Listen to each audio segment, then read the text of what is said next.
back, listeners, to the BizBlend podcast. I'm your host, Sana, as always. And think about this. What happens when leadership meets complexity and refuses to flinch? Now, you know, this is the podcast where strategy meets soul.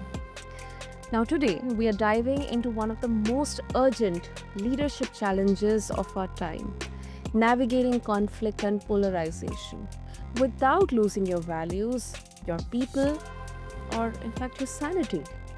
And joining me is Dr. Thomas Becker. He's an organizational psychologist, leadership expert, and also the author of Beyond the Diversity Wars. With over 35 years of experience guiding leaders through change, performance pressure, and the messiness of the modern work culture, Dr. Becker brings clarity to where others see chaos. And today's episode explores the detente mindset, a nuanced, values rooted approach to leading through division, and how a whole person appreciation can build resilient teams and cultures that thrive beyond labels. So let's quickly get into it. So, Dr. Thomas Becker, welcome to the show. And I'm really, really honored to have you here with us. I really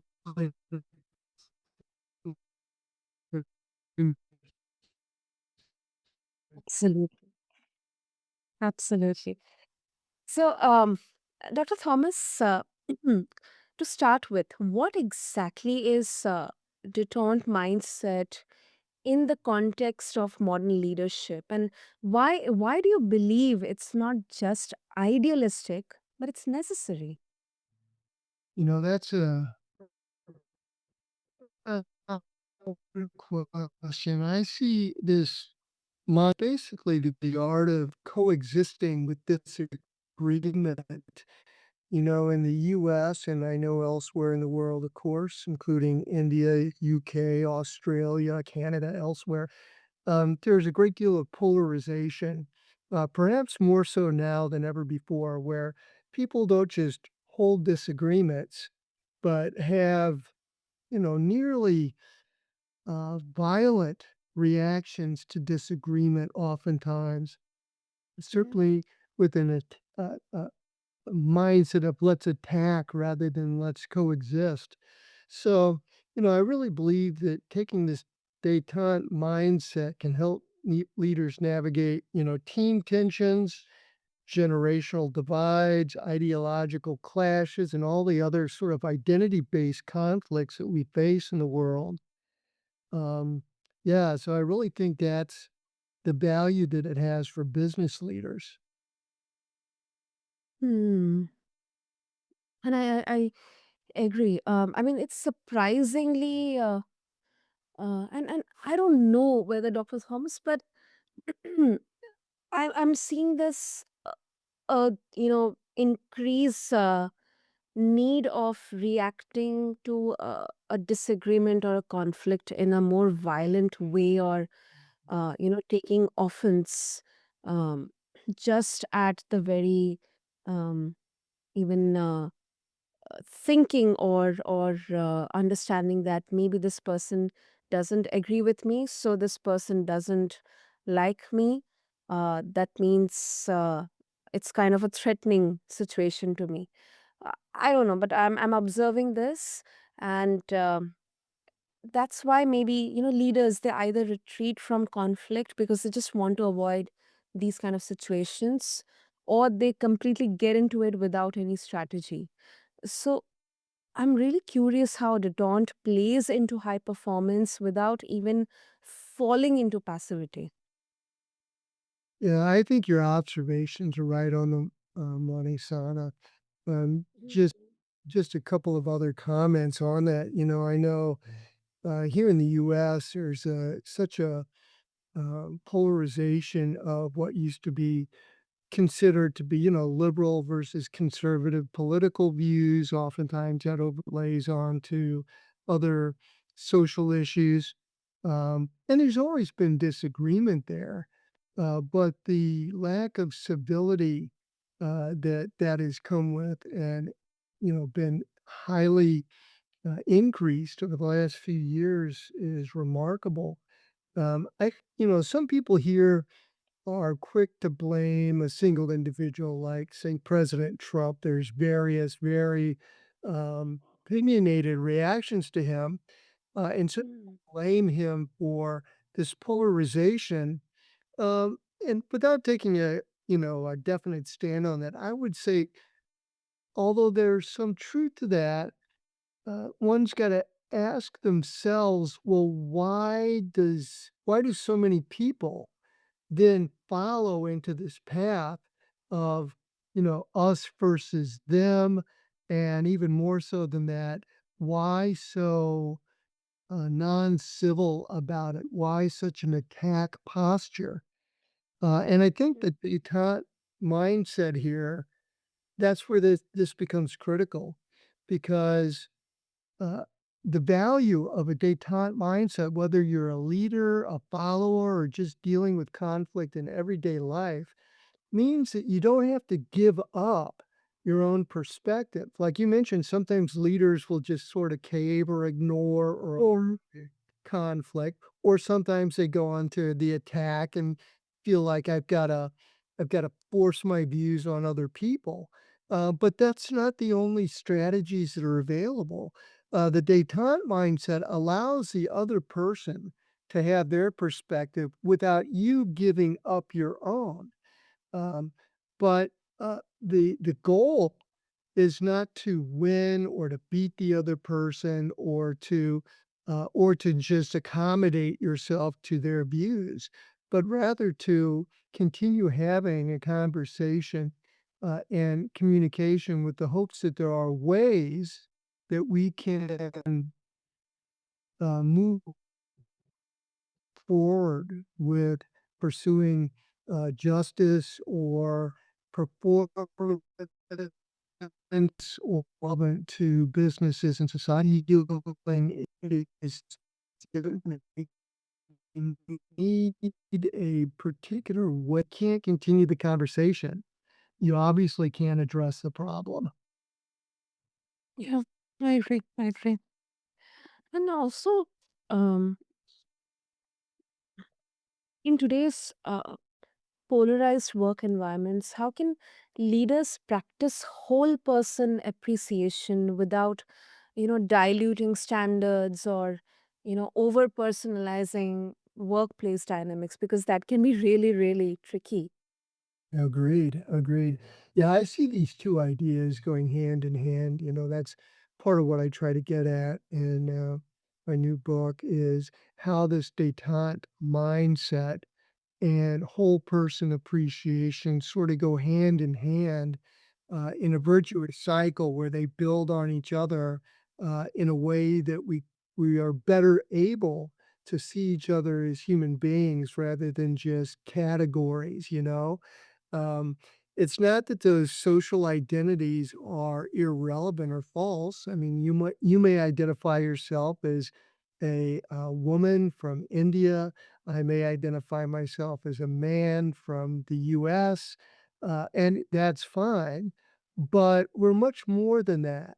And the whole person appreciation notion is that if we're to move forward with some sort of progress in a business or in society, seeing multiple facets of each other becomes critical, because then you're talking to not just a category, but to a real person.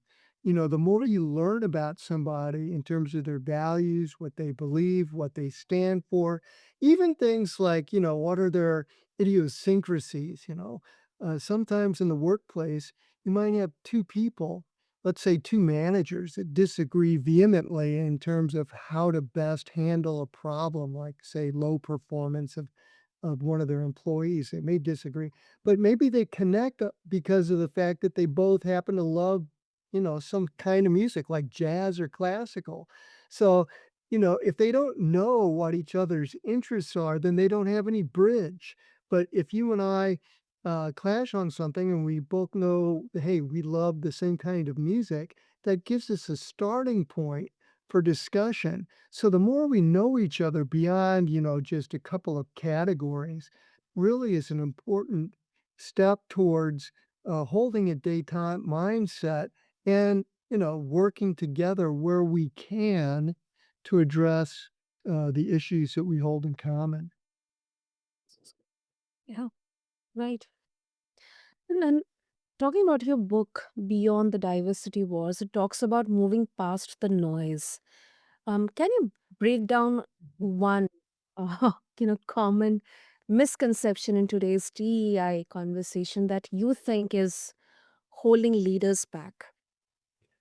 Yeah, there's a lot of them. So I'll just pick one as Mm. you suggested. So diversity, equity, and inclusion has a long history in the US. Of course, with respect to African Americans, dating all the way back to the era of slavery and the events that have happened since then. So I guess one common aspect of noise in that regard is in the DEI context, trying to, let's say, increase diversity of the workforce in a given company, um, rather than focusing on the entire person, sometimes companies just engage in, checking boxes. Do we have enough African Americans? Do we have enough women? Do we have enough Hispanics? Do we have enough? Whatever it is that fills the little matrix so that we can say, we've checked all the boxes and we now have a diverse workforce. But I think, that's to some degree an aspect of noise. Again, not that social identity is not important or relevant when it comes to acknowledging and making progress with regard to uh, race to go in the U.S. But the question is, what do we want to, how do we accomplish those goals? And I don't think it's just checking boxes. It's developing a perspective where our goal really is to understand and appreciate the other person even where we disagree values.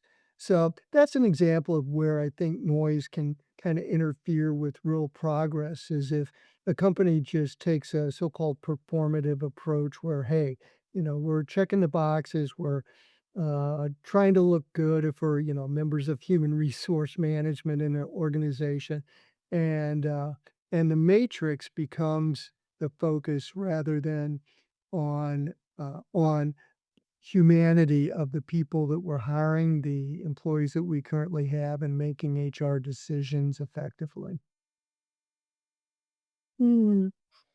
And that definitely it's completely different from the traditional DI frameworks that may, it's unintentional, but they may polarize or maybe oversimplify identity.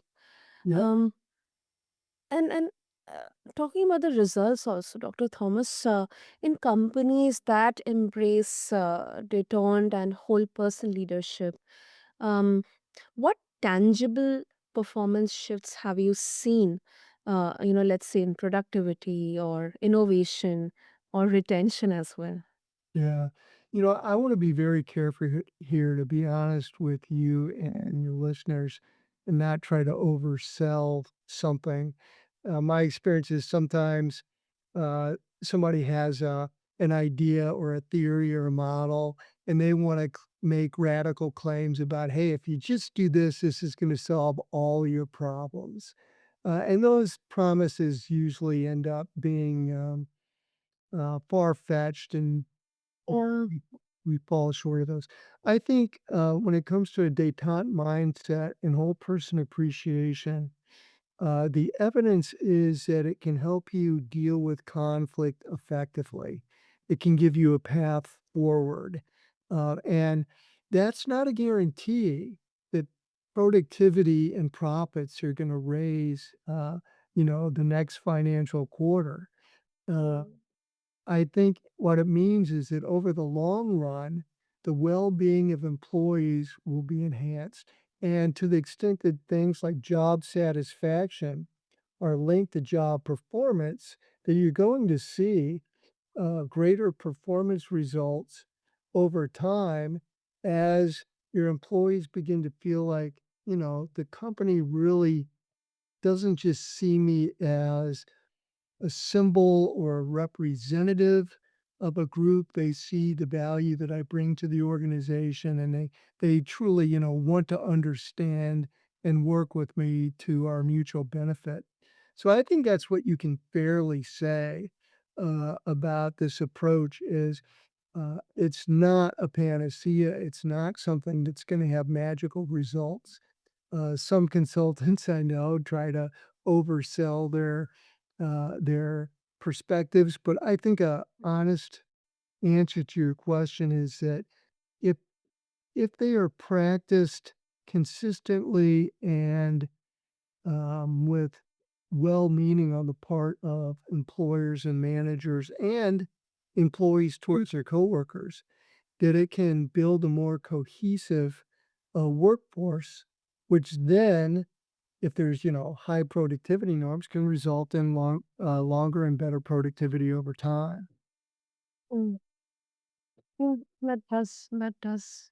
And yeah, many metrics they do matter, but uh, also the human point comes definitely into the factor. So, with that, Dr. Thomas, if our listeners they would like to connect with you, get a hold of your book, and also explore more about, because we have so many founders and business owners listening to us, how they can get this applied and Sure. get started.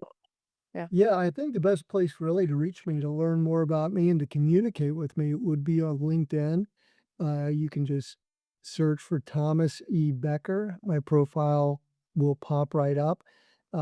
If you search under Thomas Becker, you'll get multiple hits, but Thomas E. Becker will pull my profile up. You can message me there. We can have a conversation.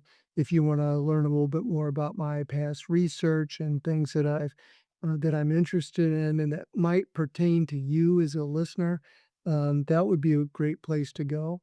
I can also give you a email address where you can reach me, and that address is Becker T1000. So that's B.